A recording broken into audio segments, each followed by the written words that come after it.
So here we are, it's Tuesday at SNG, and I'm working on more visual effects for But Something Is There.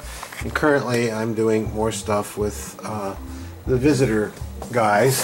You can kind of see it there. But it's amazing, it's very dark on the monitor, but the camera, hey, you can see me standing next to the creature. It's interesting. If I get back further, it'll get smaller. It'll be about the right size. Hey, special effects. Mary's over here working, and Isaac is working, doing editing on the support group sequence. So we're just like, you know, working hard, except for Rosie. Rosie's having a good time just being a dog. And we have Paulina today, and Paulina's working on the ears for Darren and Larry. And she's got the, just did the next back plate. Hi, Paulina. Hi. And she just did the next back plate for the ears for Darren. These are Darren's now. And we're going to put keys in this. And then we're going to pour silicone on these and hammer molds. You see all the room we have back here to work with for sculpturing? So we're not going to have a lot of issues having them this way. Really good, Paulina. Very, very good. So these are just like perfect. You did a perfect job. So yeah, keys next, and yeah, and then we can make the silicone mold, which we'll be doing next. And the reason we do the silicone is so that we have a master that we can pour resin ears out of, because we don't want to use this by itself, because this stuff can break and crack and all kinds of stuff. So Paulina's mixing up some 1065 from Berman's, which is a silicone for making molds, not for doing prosthetics. And these are the back plates and the ears that Paulina did. These are Darren's and these are Paul's. And we're making our master mold so that we can make these out of resin, 1630. So here we go. She's mixing up the last batch. And this one's full, this one of course is full, this one is getting there, and this one hasn't been cast yet, but it gives you a good idea how this stuff works. It's so flexible. For those of you who aren't too familiar with how these things are done, this is a very flexible material, and it allows us to get something very hard without having seams in it or two parts to come out of the mold. So that's why we really love working with this stuff, because you don't need as many pieces. In the old days, you would make a mold off of something like this head, then you would have to have multiple pieces to get around all the negative draft, and they would make molds out of plaster, out of something like this body, and they would do it they'd do it section by section by section, and each section would key into itself and come apart. Now all we have to do is split this half and half, of course not with the head on, but this will be half 50-50. We're going to brush that material all over it, it'll set up, and we'll put a resin backing mother mold on it, and then we'll do the other side. There'll be two parts, and all this undercut, all this draft and everything down here will just flex away, because the minute we move the mother mold, it will just come out. I mean, you can see here, this is the mold for the head. And then here's the mother mold on the outside, which is a hard plastic material, 1630, that keeps this stuff, it maintains its shape while we pour the resin material in, and then we remove the outer jacket, and this becomes this flexible blob we can pop anything out of. So that's how we do that. And so there we are. We have all our castings done of the back plates by Paulina. She did such a good job on this. I'm so pleased. So next week we'll be able to start sculpting the ears. And I know a lot of you have seen this before, but I'm documenting this a little more carefully this time, so that anyone who wants to be able to make prosthetic pointed ears themselves will be able to do it from this information. I know I've done it before, but this is really up-to-date materials, up-to-date procedures, so I hope you enjoy it. So here we are, it's Wednesday. When is Wednesday? Wednesday's today. And here's the ear molds, and what we're going to do is we're going to open these. Now she did a really good job on this. I mean, Really, really professional, well done, Paulina. We're going to open this up just like this. She used hot glue to glue these together, which was brilliant. You see? Now, what we're going to do is we're going to set this down like so, and then I'm going to open this up like that, like that, like that. I love silicone. I mean, it's just such a neat material. I'm going to open this up thoroughly, and hopefully the regionals won't break coming out. But that's what we don't like to use Ultracal, because it can do that. I know this looks bad, but there it is. See? Doop-de-doo. There's the ear, and there's the mold. So now we're going to be able to put this back around like this. Put a rubber band around it, and we're going to pour in some resin, 2-part resin. Okay, now I've got the same walls put back around here. There's a little dust on there, not too bad. I am going to pour into here 2-part polyurethane resin. Not 1630, but the Berman stuff, the BJB.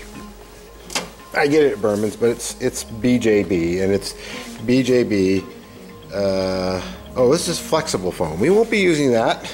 Not that that wouldn't work, it'd be interesting, but we want to use this stuff, which I have a lot of, and this is the TC 808, which is very similar to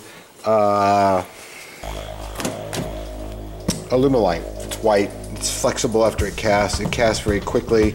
It's good stuff, but it's basically a 2-part polyurethane resin that some of you know about, some of you don't. It's if you go to a trinket store and you buy a resin statue of a fairy or a statue of Saint Liberty or something like that, chances are it will not be made out of plaster or some kind of stone, but it'll actually be made out of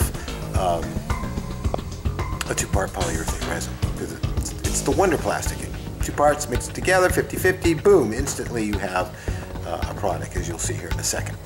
Okay, and another neat trick I learned a while ago, because I didn't have evacuator or pressure pot, is that to eliminate bubbles off the surface, all you use is a little bit of Johnson's baby powder. Brush it around in there, blow out the remaining excess, and for some reason you won't get any bubbles on the surface. Probably because on a microscopic level you've got these little tiny ball bearings, which is what powder is, and it's all over the place. So the material just goes in there beautifully, so it comes out with any bubbles.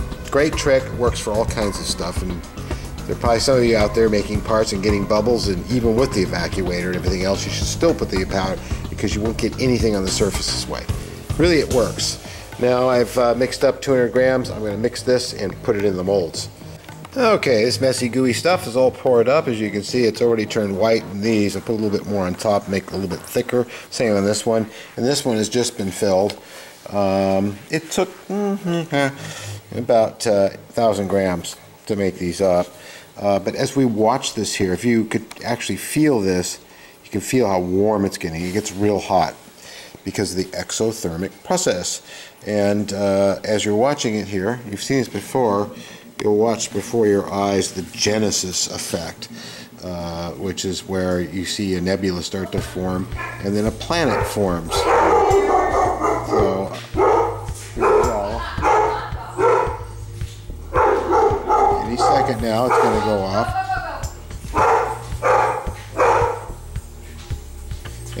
Really, honestly, this is going to go off any second. If the dog would stop barking, you'd be able to hear me. You can see the white tendrils forming, and eventually the whole thing will just go white before your eyes. It's magic. I love this material. It's sticky, it's gooey, but once it's hard, it's just a nice plastic. And we'll open these up in a minute and show you our nice ear castings that we can now do our sculptures on. Okay, let's let's get these open. I think they're hard now. Yeah, they are. But one thing I forgot. I put the mold release on the plastic. Hopefully it'll still release. Anyway, it may not. We'll find out. No, it's going to release just fine. It's interesting that styrene doesn't really tend to stick to this much. It did a little bit right there, and even that came off. So you can see the thickness. It's really all the thickness I need. Still a little warm, but I think it'll open up pretty well. So we're going to just peel this off very quickly here. I will set the camera down like so. And so we got this. And I know, Elliot, I know. Oh, who knows? It's too hard to get to a tripod right now. So I'm going to open this up very carefully. You can see it coming out. It's still a little rubbery, the material, but it does have a memory, so it'll go right back. Don't worry, folks. I know what I'm doing. I'm a professional. Don't try this at home. Anyway, there you go. Look at that. Isn't that cool? So, and of course, this is really strong, and we can sculpt on this and make our mold in silicone in this area, and the stone mold to lock into these keys to hold the silicone in its right position. You've seen me do this before, but you can see how well this comes out. So there we go. We've got the forms we need. Here's Darren's ears, and Paulina did such a great job on these. And you're not going to break these very easily. You'd have to drive a car over them. Even then, I don't think they will, especially with Larry's ears being so much thinner than Darren's ears. I mean, you know, they could chip very easily, break if they were out of stone, and these aren't. These are thin. These ears are a lot like Leonard's were. And this, you can see how different Darren's ears are, and everyone's ears are. I mean, they're not the same on both sides at all. This is Darren's ear, and then this is Darren's ear, and they're just slightly, this one's a little smaller, this one's a little bigger, and everybody's like that. So don't make fun of them, because if you check your own ears, you'll find they're like that too. Here it is, it's Friday, and I've been working on the show all week, and so I haven't been able to do much more on this. I did start to put the arm orbits on, and got these parts to finally fit where they're supposed to, and got this evened up because I was off, as it turned out. So now these match up. In the back, when I started putting parts on it, I found that I didn't have the same space here as I have here. In fact, I have a little more on this side, and yet these are both the same size. So this has to be let out a little bit. Maybe. It may not really matter a bunch, but I also could move this. But this wasn't right either, so I had to break this, recut this. But now it's syncing up, and it's really coming together. This is the hardest part of this build, without question. Doing this massive chest that he has. You can see how wide it is compared to his head, and I've got the same thing going on there. So next week, it's my hope to finish this off completely and have it ready to make a mold. And at that time, I'm going to have to make the splash, get 5 gallons of silicone, and do a 2-piece layup on this with a glass mother mold on the outside. And then I can start making up epoxy fiberglass chests. And slowly but surely start putting one of these together. Next step will be to do the waist. And I pretty much know how I'm going to attach that. So, didn't get to work on my B29 again. Deadpool is still waiting for a mold. We're going to do that next week. The ears for Dr. Derriman. I'm tired.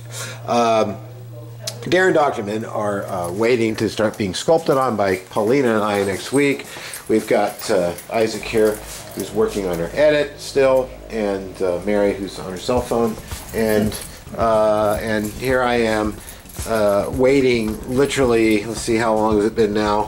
33 minutes for one frame at 4K, and this is a background image to go against Rob standing there, and this is a scene where he's remembering a certain instance of the story. And then down here I've got Lightwave Modeler going, where I'm working on some models for the next shots. I got Lightwave going there.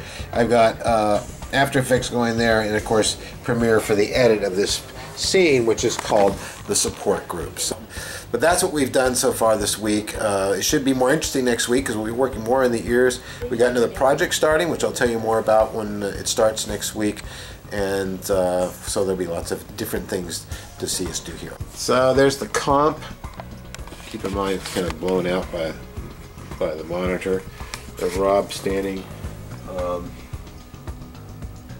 with the little fetuses all behind him in the tanks. If you look, you can see they have little dark eyes. Pretty cool. And down here, we're working on that close-up where he sees it more close-up, and that's just a VPR image. And the actual image is being rendered right here. It's going to take about 5 minutes for that frame to come up, and then I'm going to drop it into After Effects. Okay, I wanted to show you one of the things I do for fun. You know, I'm a video game person. I've been playing video games since they were invented, and I'm talking about as far as back in the 70s, with the very simple ones that were done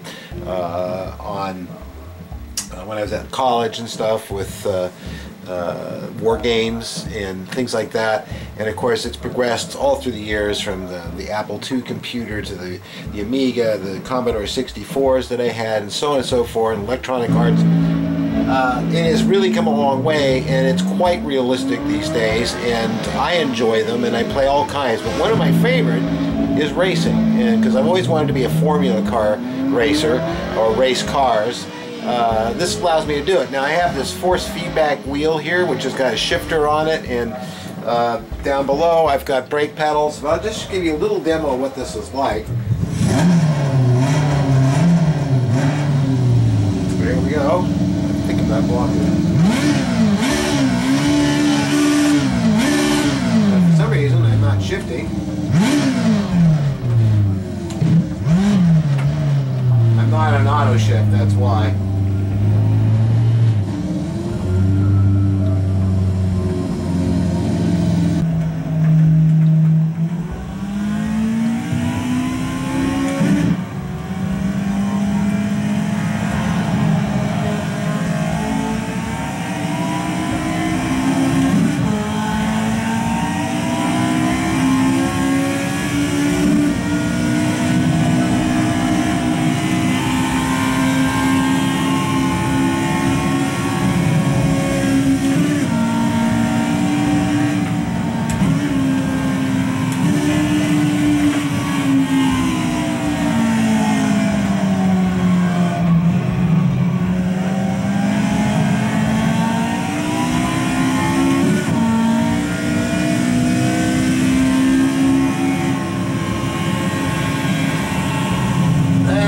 Screwed up. But you get the idea. It's a lot of fun. So now that I'm off the side of the road, probably in flames, I'm going to end the video here. Oh yes, and of course right over here is my wonderful slot car track, so I can just turn around here and I can race Can-Am, or I can race Formula. And this is what I like to do on the weekends when I get them, like this 3-day weekend, which I've been enjoying immensely. Back to work tomorrow. Hope you all had a great weekend, and remember, all the folks that made this possible for us on this day, Memorial Day, I think about them all the time, not just on this day. And I really don't think this is a day, you know, it's great for barbecues and all that kind of stuff, but I was in the store the other day, yesterday, and there was this young couple in there, and they're saying, gee, why is everything on sale? And the gentleman said, well, it's some kind of holiday, a Memorial Day or something like that. Well, of course, that kind of bothered me, that they didn't think more of Memorial Day than just being some sort of holiday. I want to thank all of you servicemen and women who have given their lives to make us free and happy as we are in this wonderful country and world. So I just wanted to get that out there. And I also wanted to thank the Patreon supporters of our channel.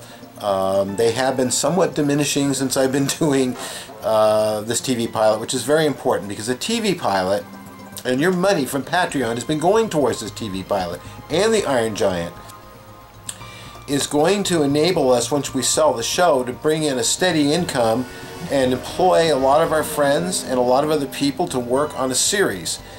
And this will also free me up to be able to, believe it or not, go back to building models and things that you guys really enjoy, that so many of you were supporting us for because you wanted to see models being built. I am going to go back to that. And as soon as the Iron Giant is done and this pilot is done, I'm going to be building a Star Wars X-Wing. I'm going to be building some of my Star Wars models. I've got flying subs. I've got some Enterprise models I want to build. So there's a lot of stuff that's going to come up. So I'm asking you to hang in there if you're getting bored, because the kind of stuff you like will be coming back.